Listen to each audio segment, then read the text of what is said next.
semuanya gratis, tidak berbayar, dan tentunya akan sangat bermanfaat untuk teman-teman semua kalau emang pengen belajar nih tentang pendidikan di Eropa itu seperti apa. Dan juga apalagi kita akan mendengarkan langsung dari orang-orang yang memang sedang menempuh studinya atau sudah menyelesaikan studinya. Jadi informasinya nggak akan abal-abal, akan benar-benar real gitu ya pengalamannya ataupun yang disampaikan.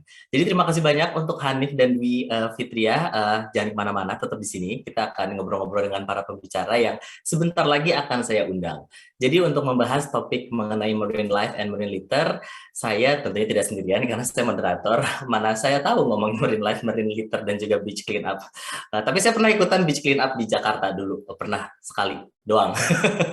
Nah, pembicaranya hari ini ada Ulfah Mardiah PhD, lalu ada Cassandra Tania untuk membicarakan mengenai marine life, lalu ada Hanifalah, mantan country representative kita untuk membicarakan mengenai marine litter, dan juga ada Yuliana Anggraini Syafruddin yang akan berbicara mengenai beach clean up. Sebelum kita mulai mendengarkan paparan dari mereka, saya minta untuk menyalakan kameranya dan kita foto bersama dulu karena sekali lagi no pic hoax.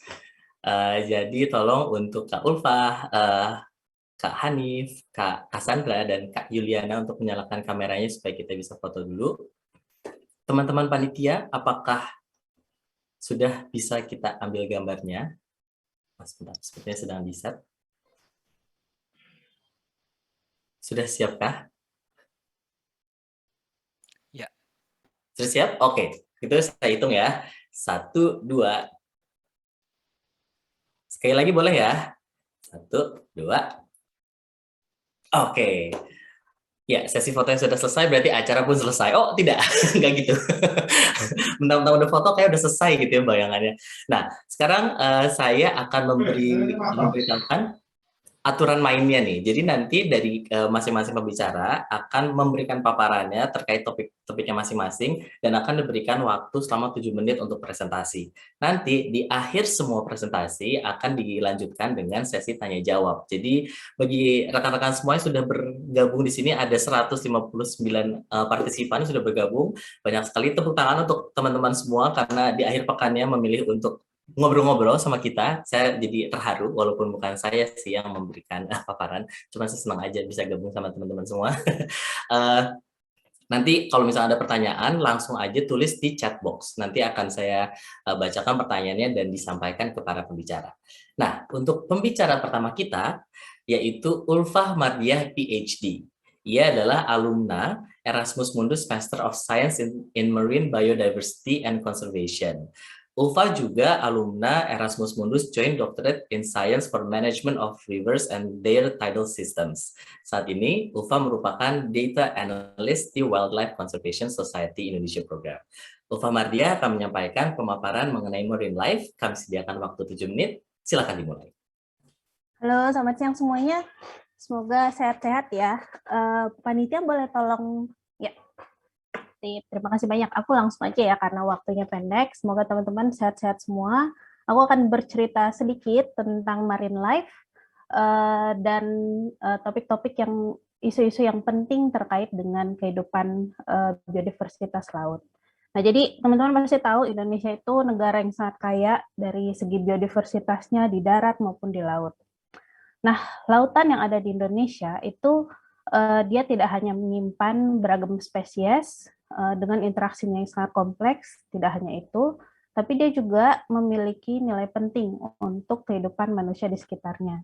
Nah, ini baik pasti tahu lah ya untuk keperluan ekonomi seperti turisme, perikanan, tapi juga kepuasan intrinsik yang kita peroleh ketika kita melihat laut, itu pasti semua orang ngerasanya kayak, wah, ini menyentuh banget gitu ya, bagi yang selama ini pandemi udah 1,5 tahun di rumah, ketika ngeliat temennya posting lagi liburan ke pantai gitu, rasanya kayak, gue juga pengen ikutan, masih rasanya kayak gitu. Jadi itu adalah salah satu nilai intrinsik yang membuat kita mengapresiasi ekosistem dan keindahan perairan dan laut Indonesia.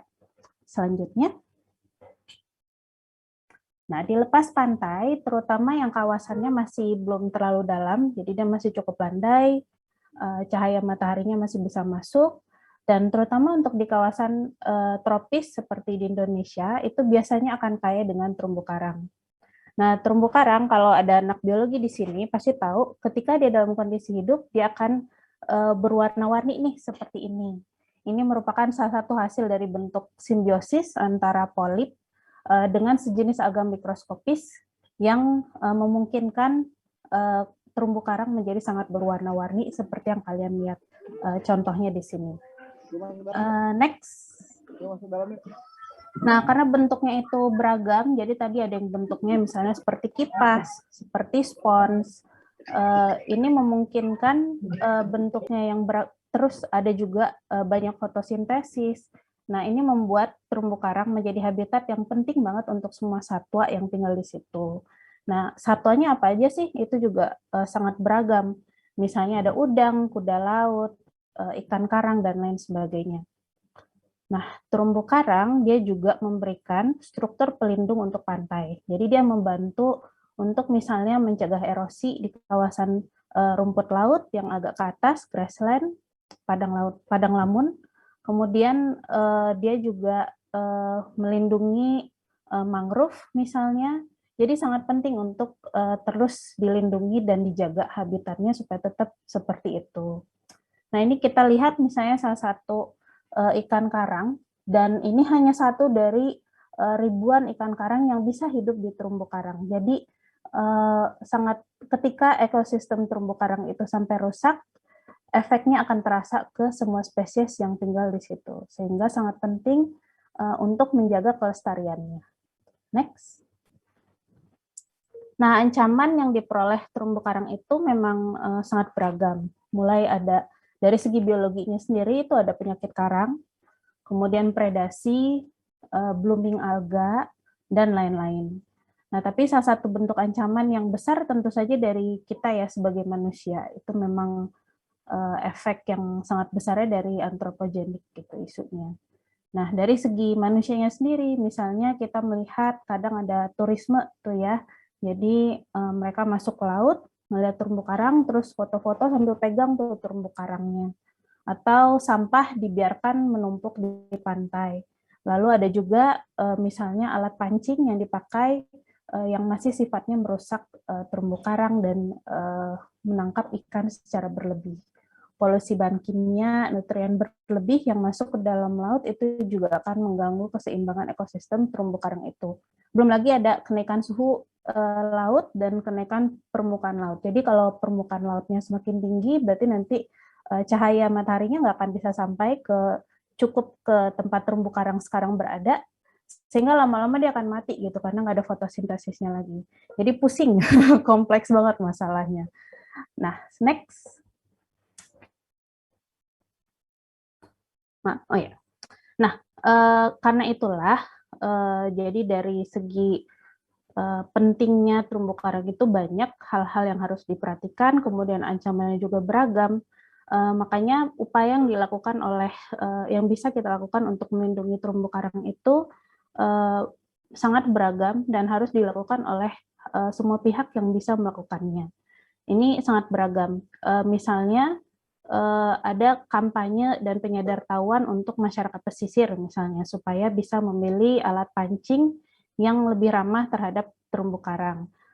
Gimana caranya supaya tetap bisa memancing tapi tidak berlebihan sehingga ikan-ikannya itu punya kesempatan untuk berkembang biak dulu sehingga tetap sustainable dan bisa tetap dipancing untuk tahun-tahun ke depan. Kemudian salah satu aspek yang penting misalnya penyadartahuan ke turis-turis yang datang ke kawasan terumbu karang yang cantik-cantik ini supaya lebih aware kalau terumbu karang ini sangat sensitif akan berbagai macam kegiatan itu. Intinya gimana kita supaya bisa tetap menikmati hasil laut tapi tetap menjaga kelestariannya. Jadi kurang lebihnya itu aja dari aku. Nanti kalau ada pertanyaan silakan aja. Terima kasih. Siap, terima kasih banyak untuk Ulfa Mardia, pemaparannya singkat tapi padat dan juga semakin menyadarkan kita ya kalau misalkan urusan sama laut itu sangat-sangat kompleks dan nggak ada satu jawaban yang pasti untuk menyelesaikan masalah yang sekarang kita hadapi gitu, Pak. Dan mungkin yang bisa kita lakukan adalah setidaknya nggak nyampah deh, kalau nggak reuse, reuse and recycle, seenggaknya itu aja ya. Dan juga